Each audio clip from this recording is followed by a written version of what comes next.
Assalamualaikum warahmatullahi wabarakatuh. Selamat pagi, selamat siang, selamat sore, dan selamat malam.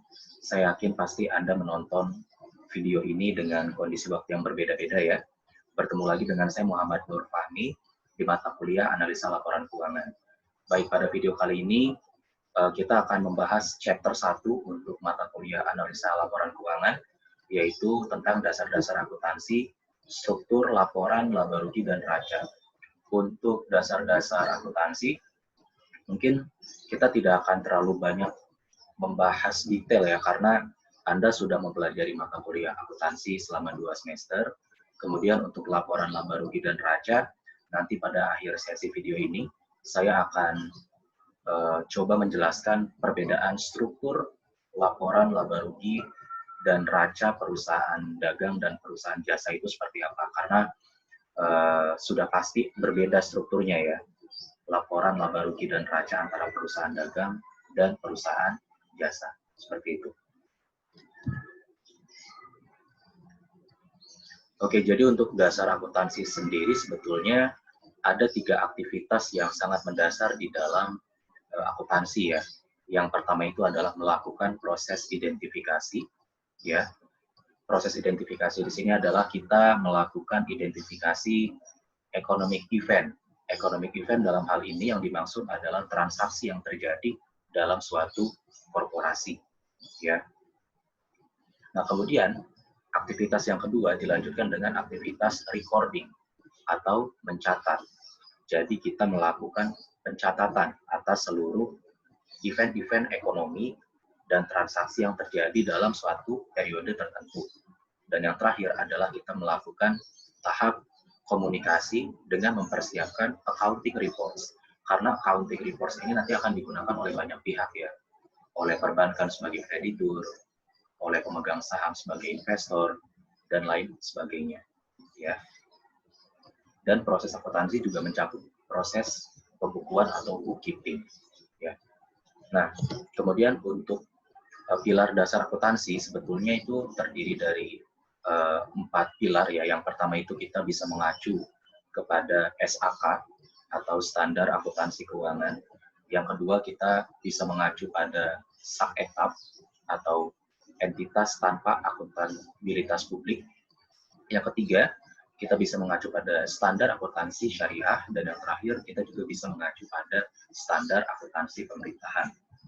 Nah, untuk SAK sendiri atau standar akuntansi keuangan itu merupakan interpretasi standar akuntansi keuangan ya, atau ISAK yang diterbitkan oleh Dewan Standar Ikatan Akuntan Indonesia. Efektifnya kurang lebih per 1 Januari 2015. Jika Anda ingin mengetahui lebih detail mengenai SAK ini, bisa buka websitenya IAI ya, atau Ikatan Akuntansi Indonesia. Nanti di situ akan dibahas lebih detail lagi. Kemudian untuk SAK-ETAP, ini adalah standar akuntansi keuangan untuk entitas tanpa akuntabilitas publik ya. Biasanya SAK-ETAP ini digunakan oleh perusahaan atau korporasi yang tidak go public ya. Perusahaan-perusahaan yang private itu biasa menggunakan SAK-ETAP. Kenapa? Karena biasanya perusahaan-perusahaan yang masih private dan belum go public ini memang tidak berkewajiban untuk mempublikasikan laporan keuangannya, sehingga untuk standar akuntansinya itu dia bisa mengacu pada standar akuntansi keuangan untuk entitas tanpa akuntabilitas publik atau SAK-ETAP. Kemudian ada juga standar akuntansi syariah ya. Jelas ini digunakan oleh lembaga atau instansi syariah ya, seperti bank syariah misalnya kalau perbankan.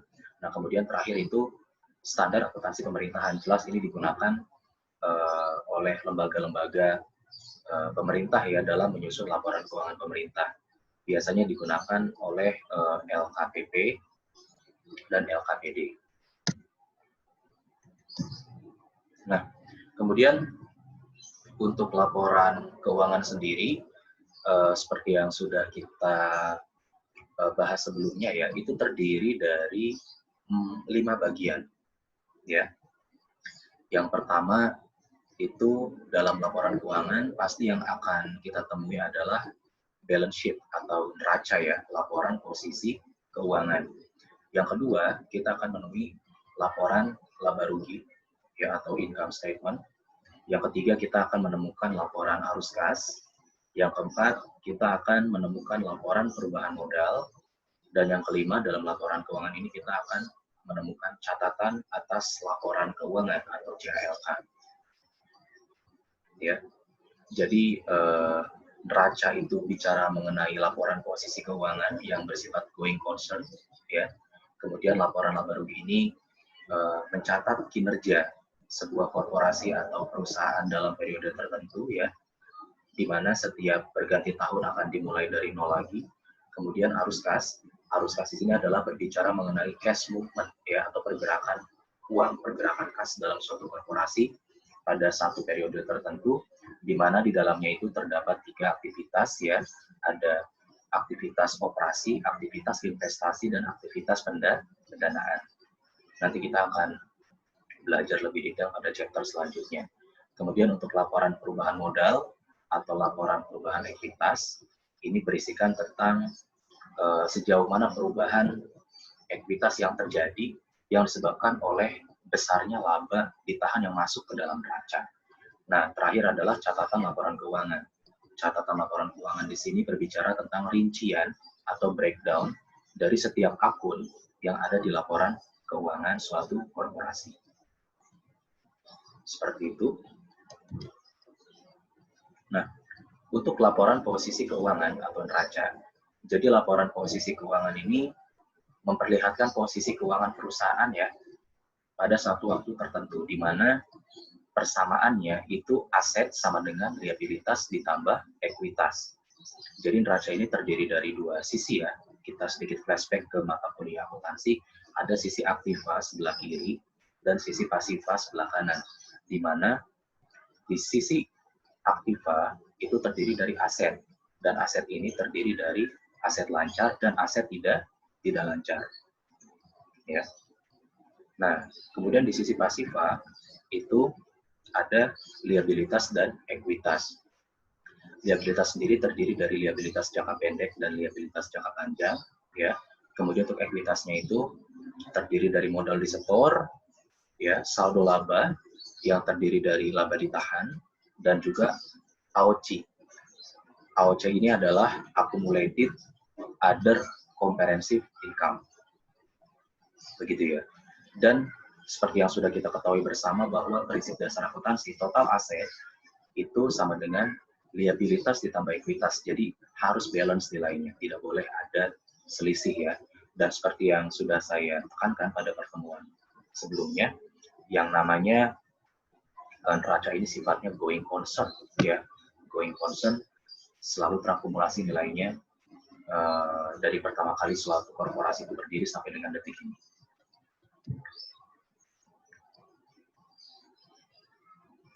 Ini juga sama, ya, jadi bagian dari laporan keuangan itu menunjukkan posisi keuangan pada akhir periode akuntansi perusahaan. Tapi ingat, sifatnya selalu akumulasi, ya. Terdiri dari aset, liabilities, dan equity. Ya, kemudian untuk dasar pencatatannya ini ada accrual basis dan cash basis. Nanti kita mungkin akan bahas lebih detail mengenai pengakuan pendapatan ini pada chapter-chapter selanjutnya, ya. Nah, kemudian kalau kita breakdown aset, tadi aset itu terdiri dari aset lancar dan aset tidak lancar. Nah, untuk aset lancar itu sebetulnya apa sih yang dimaksud dengan aset lancar, gitu, ya? Aset lancar itu adalah aset yang liquid atau yang akan dikonsumsi dalam jangka waktu kurang dari 1 tahun sejak tanggal neraca, gitu, ya. Terdiri dari apa saja? Jadi aset lancar ini terdiri dari kas dan setara kas, ya. Kemudian ada investasi jangka pendek atau trading securities, atau bisa juga disebut sebagai marketable securities. Yang ketiga ini ada piutang usaha atau piutang dagang atau account receivable, ya, account receivable. Kemudian yang keempat itu ada persediaan atau inventory, ya. Inventory ini ada di perusahaan dagang dan perusahaan manufaktur saja. Oke, ingat sekali lagi, inventory ini hanya ada di perusahaan dagang dan perusahaan manufaktur saja, ya. Jadi tidak ada di perusahaan jasa. Kemudian ada beban yang dibayar di muka atau prepaid expense, Seperti apa sih prepaid expense ini? Misalnya ada sewa gedung dibayar di muka untuk jangka waktu 5 tahun gitu ya, dan lain sebagainya.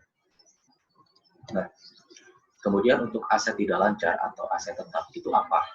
Aset tidak lancar atau aset tetap itu adalah aset yang masa manfaatnya lebih dari 1 tahun, ya. Terdiri dari apa saja?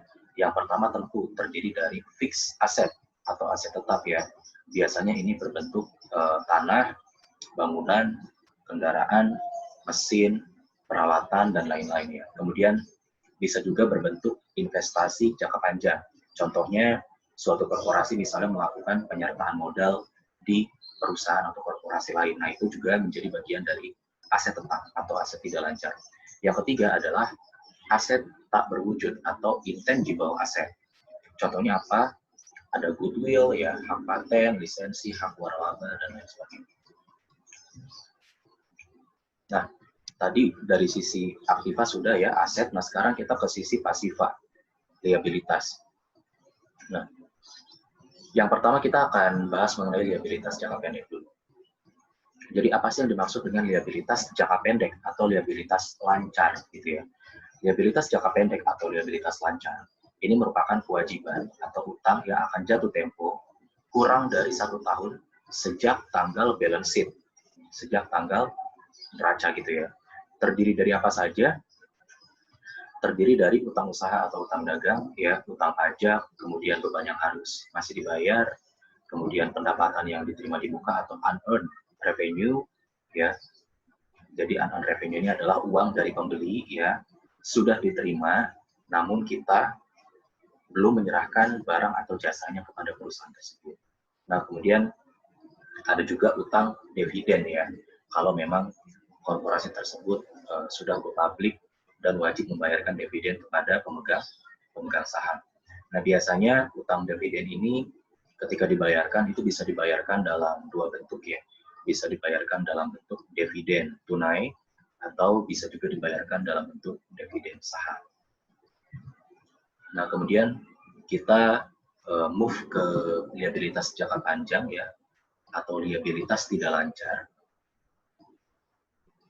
Nah, liabilitas jangka panjang ini merupakan kewajiban atau utang yang akan jatuh tempo lebih dari 1 tahun sejak tanggal balance sheet atau sejak tanggal neraca.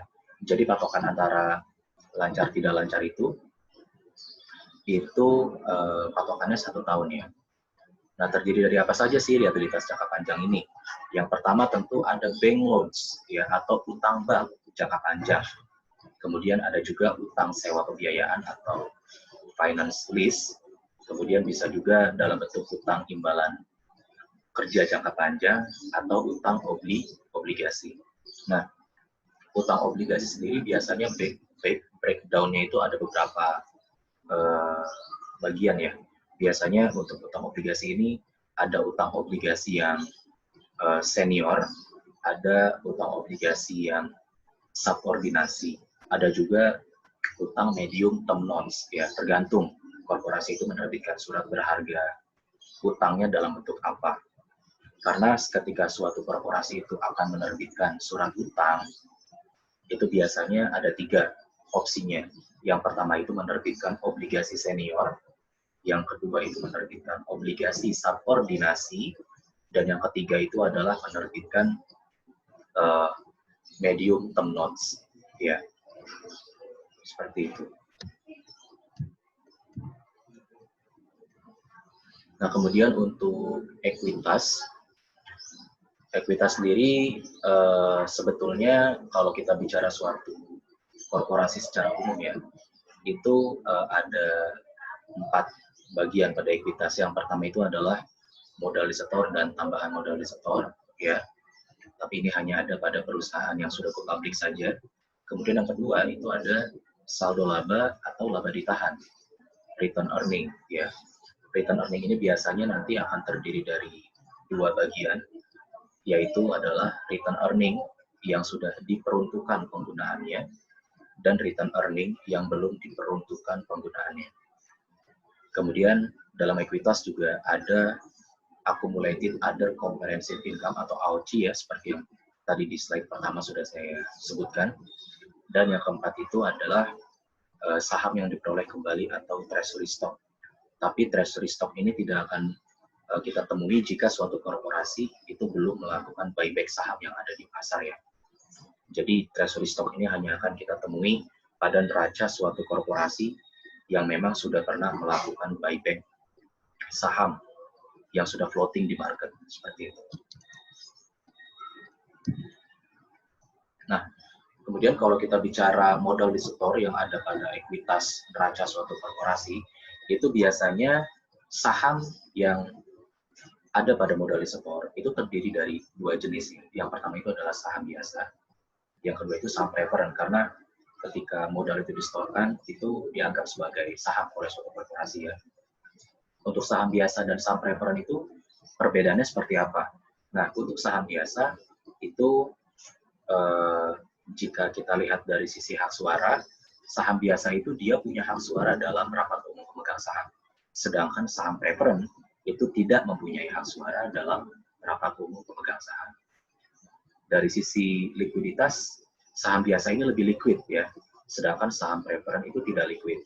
Nah, saham-saham yang sering kita jumpai di Bursa Efek Indonesia yang diperdagangkan setiap hari Senin sampai hari Jumat, itu merupakan saham biasa, bukan saham-saham preference. Ya, itu perlu Anda tahu. Nah, kemudian untuk saham biasa itu dividennya tidak pasti. Sedangkan saham preference itu dividennya bersifat fix atau tetap ya, sudah pasti. Jadi kalau saham biasa ini besaran dividennya akan sangat tergantung dari laba yang dihasilkan oleh suatu korporasi. Sedangkan untuk saham preference ini, berapapun laba yang dihasilkan oleh suatu korporasi, itu pemegang saham preference sudah pasti akan mendapatkan dividen sejumlah tertentu. Dan yang terakhir, jika suatu korporasi itu dilikuidasi ya, atau bangkrut, maka hak klaim untuk saham biasa itu merupakan urutan yang paling terakhir. Kalau seandainya perusahaan itu masih ada sisa uang atau sisa aset gitu ya. Sedangkan saham preference itu lebih superior dibandingkan dengan saham biasa pada saat pembagian kekayaan saat likuidasi. Karena kan pada saat suatu korporasi itu dilikuidasi ya, suatu korporasi itu bangkrut misalnya, korporasi tersebut kan harus melunasi kewajiban-kewajibannya ya. Nah, kewajiban yang pertama yang harus dilunasi itu apa? Tentu pajak kepada pemerintah ya. Kemudian setelah pajak kepada pemerintah, beban tenaga kerja itu juga harus diselesaikan. Nah, setelah beban tenaga kerja itu korporasi itu harus membayar utang ya. Utangnya kemana dulu? Ke bank dulu. Utang ke bank harus diselesaikan dulu. Setelah utang bank selesai, baru ke utang obligasi ya, kepada para pemegang obligasi ini harus diselesaikan. Obligasinya yang mana dulu yang harus diselesaikan? Obligasinya adalah obligasi senior dulu, kemudian obligasi subordinasi, baru kemudian terakhir adalah obligasi yang dalam bentuk MTN atau medium term notes. Nah, setelah utang kepada pemegang obligasi senior selesai, obligasi subordinasi selesai, dan pemegang medium term notes selesai, maka barulah ke pemegang saham. Ya, harus membayar kewajiban ke pemegang saham. Tapi pemegang saham di sini yang harus didahulukan adalah pemegang saham preference dulu. Ya, nah kalau sampai pemegang saham preference korporasi itu sudah tidak punya aset dan sudah tidak punya uang lagi, maka pemegang saham biasa itu tidak mendapatkan apa-apa, gitu ya. Itulah resiko terbesar investasi di saham ya. Ketika suatu perusahaan itu dilikuidasi atau bangkrut dan perusahaan tersebut sudah tidak memiliki kekayaan, tidak memiliki aset dan tidak memiliki kas untuk membayar kepada pemegang saham biasa, maka investor pemegang saham biasa ya tidak akan mendapatkan apa-apa gitu ya. Itu perbedaan saham biasa dan saham preference. Nah, kemudian untuk return earning seperti yang sudah saya jelaskan tadi ya, ini ada yang ditentukan penggunaannya, ada juga yang belum ditentukan penggunaannya. Jadi return earning ini asalnya dari mana? Return earning atau laba ditahan ini asalnya adalah dari laba bersih ya. Laba bersih yang tidak dibagikan dalam bentuk dividen, kemudian diakumulasikan oleh suatu korporasi dan dimasukkan ke dalam neraca, tepatnya ke dalam pos ekuitas gitu ya. Seperti itu. Nah, kemudian untuk penghasilan komprehensif lain, ini adalah transaksi yang mempengaruhi nilai ekuitas perusahaan, tapi ini tidak mempengaruhi langsung pemegang saham. Contohnya apa? Surplus revaluasi aset tetap gitu ya. Tadi kita tahu aset tetap itu contohnya terdiri dari tanah dan bangunan, ya kan? Nah, tanah dan bangunan itu biasanya akan direval atau di-appraise oleh konsultan, KJPP namanya, ya. Di-appraise oleh konsultan appraisal atau KJPP. Nah, ketika KJPP itu melakukan proses revaluasi aset tetap atau melakukan appraisal atas aset tetap suatu korporasi, maka ini akan terjadi surplus, ya, dan akan diakui sebagai potensi pendapatan, potensi ya, bukan realisasi pendapatan. Nah, makanya pengaruhnya hanya kepada ekuitas saja, karena ini masih bersifat potensi pendapatan saja. Nah, yang kedua adalah keuntungan atau kerugian yang belum direalisasi dari pengukuran kembali aset keuangan yang dikategorikan sebagai kategori AFS atau available for sale. Jadi memang ketika suatu korporasi itu membeli aset keuangan, ya, biasanya aset keuangan itu akan dicatat menjadi dua kategori. Yang pertama itu adalah hold to maturity, ya. Yang kedua adalah available for sale. Nah, ketika suatu korporasi itu mencatat aset keuangan dalam bentuk available for sale, maka biasanya suka ada keuntungan atau kerugian yang belum terrealisasi yang disebabkan oleh pasar. Nah, ketika keuntungan atau kerugian itu belum terrealisasi, maka itu termasuk ke dalam penghasilan komprehensif lain. Seperti itu ya. Nah, kemudian ini adalah treasury stock.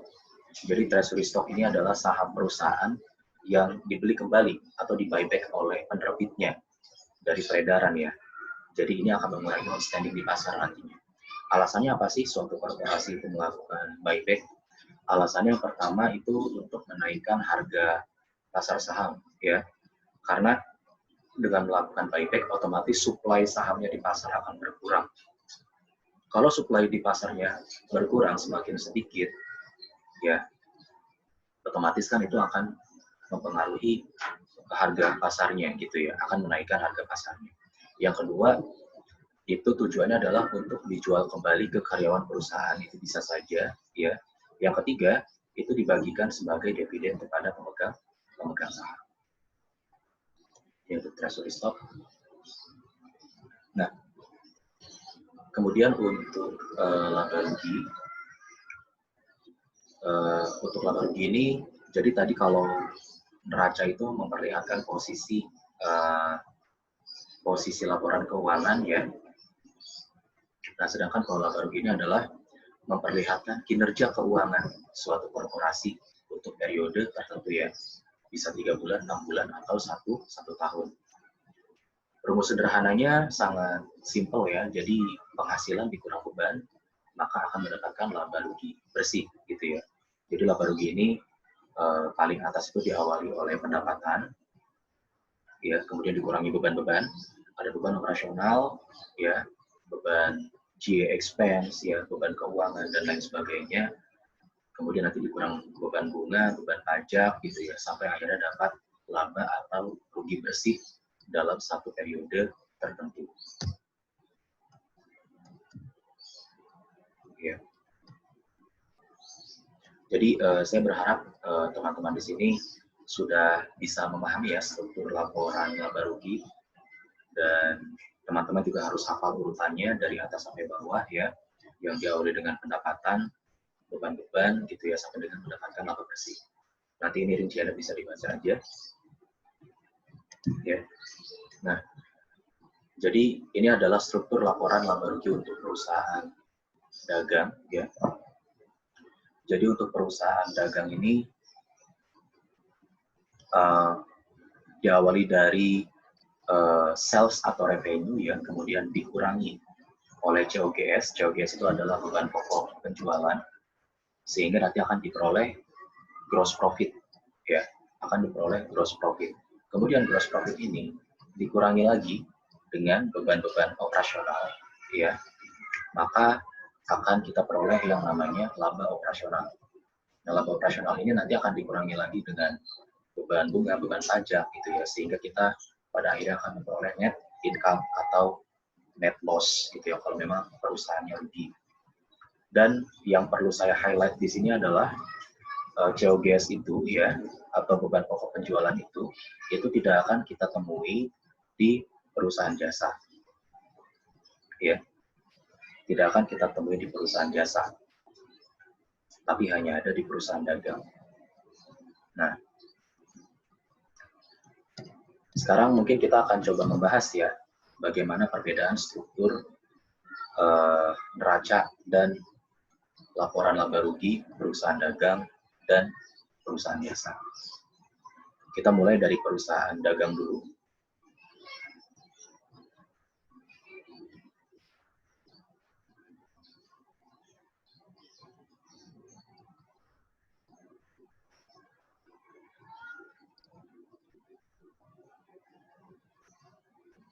Nah ini ya, jadi untuk perusahaan dagang, kita coba buka lagi laporan keuangannya Astra.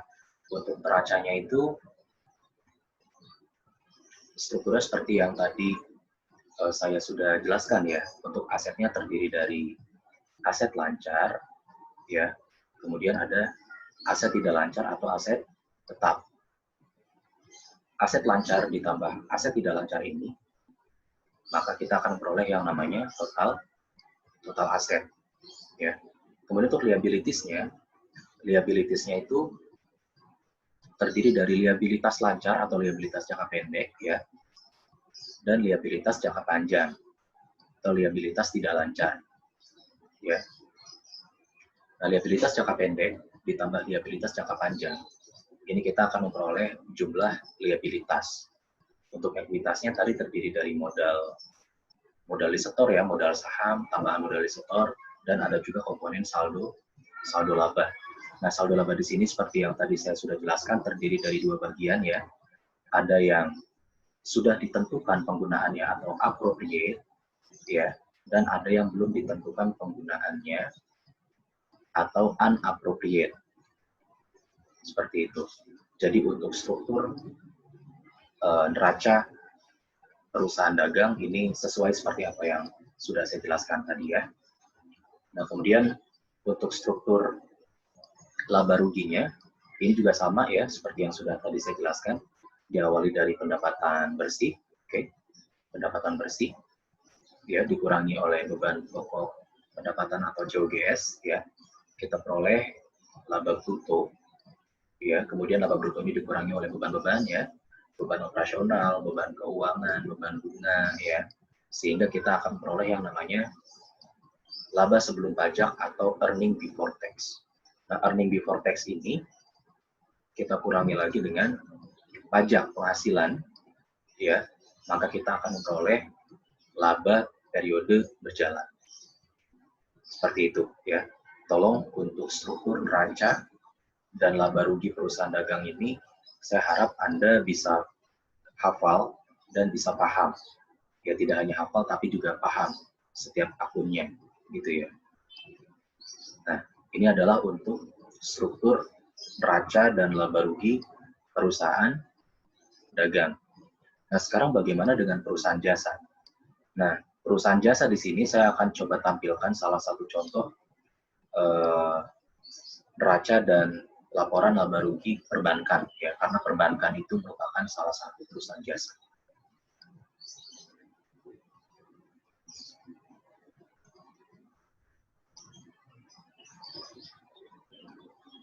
Nah, di sini ada laporan keuangan PT Bank Mandiri Persero periode 30 Juni 2020 ya, atau periode semester 1 tahun 2020, di mana di sini kita bisa jumpai ya bahwa kita juga akan menemui neraca atau balance sheet ya, pertama kali kita membuka laporan keuangan perusahaan jasa ini. Jadi untuk urutannya sama ya, pertama yang akan kita temui itu baik di perusahaan dagang maupun perusahaan jasa, pasti balance sheet dulu, pasti neraca dulu. Nah, bedanya Kalau tadi perusahaan dagang di neraca, itu asetnya kan dibagi menjadi dua. Ada aset lancar dan aset tidak lancar, ya. Nah, kalau di perusahaan jasa, itu asetnya tidak diklasifikasikan mana aset lancar, mana aset tidak lancar. Tidak ada itu ya klasifikasinya. Coba kita lihat di sini. Ini adalah aset PT Bank Mandiri periode 30 Juni 2020. Asetnya terdiri dari kas, giro pada Bank Indonesia, giro pada bank lain, ya, penempatan pada Bank Indonesia dan bank lain, efek-efek, obligasi pemerintah, tagihan lainnya, tagihan derivatif, kredit yang diberikan, piutang pembiayaan, investasi bersih, tagihan akseptasi, dan lain sebagainya, ya. Sampai kita memperoleh total aset 1.359 triliun aset Bank Mandiri per Juni 2020. Ya, tapi sekali lagi di sini tidak akan kita jumpai adanya aset lancar dan aset tidak lancar. Kita tidak akan menjumpai itu, ya. Demikian juga dengan liabilitas. Tidak ada liabilitas jangka pendek, tidak ada liabilitas jangka panjang untuk perusahaan jasa ini.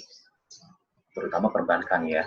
Yang ada adalah simpanan nasabah dalam bentuk giro, tabungan, dan deposito, gitu ya. Simpanan dari bank lain, deposito berjangka, liabilitas lain-lain, efek-efek, liabilitas akseptasi, liabilitas derivatif, dan lain sebagainya, sampai diperoleh total liabilitas.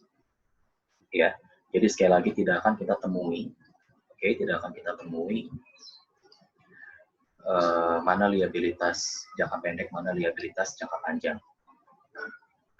Kemudian bagaimana dengan struktur ekuitasnya? Nah, kalau struktur ekuitas itu hampir mirip, ya, hampir mirip seperti perusahaan dagang. Ya, jadi yang betul-betul perbedaan yang mencolok itu hanya di neraca. Nah, kalau laba rugi gimana, Kak? Nah, laba rugi juga berbeda, ya, dengan perusahaan dagang.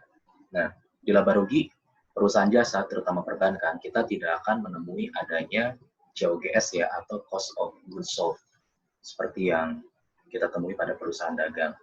Di sini bisa kita lihat, ya. Coba kita lihat laporan laba ruginya. Jadi laporan laba rugi PT Bank Mandiri ini diawali dengan pendapatan bunga dan pendapatan syariah neto. Ya, jadi ini adalah rincian pendapatannya, rincian pendapatan Bank Mandirinya, gitu ya. Ini adalah total pendapatannya selama periode 30 Juni 2020. Nah, di sini kita bisa lihat, ya, tidak ada akun yang namanya beban pokok penjualan atau COGS, ya. Setelah pendapatan bunga dan syariah neto, ya, itu langsung ke pendapatan bunga, syariah, dan premi neto, karena di sini ada premi, ya. Tapi intinya kita tidak akan temui, ya, yang namanya COGS di sini. Tapi adanya adalah total beban bunga dan beban bersih syariah. Nah, ini nih. Inilah yang berfungsi menggantikan COGS, ya, pada perusahaan dagang. Gitu. Jadi perbedaan letak yang sangat mencolok adalah pada COGS, ya, antara perusahaan dagang dan perusahaan jasa itu. COGS-nya itu nggak ada kalau di perusahaan jasa. Gitu ya. Kenapa bisa berbeda seperti ini? Ya, nanti perbedaan secara mendetailnya mungkin akan kita diskusikan, ya, akan kita diskusikan pada Zoom meeting terdekat, ya.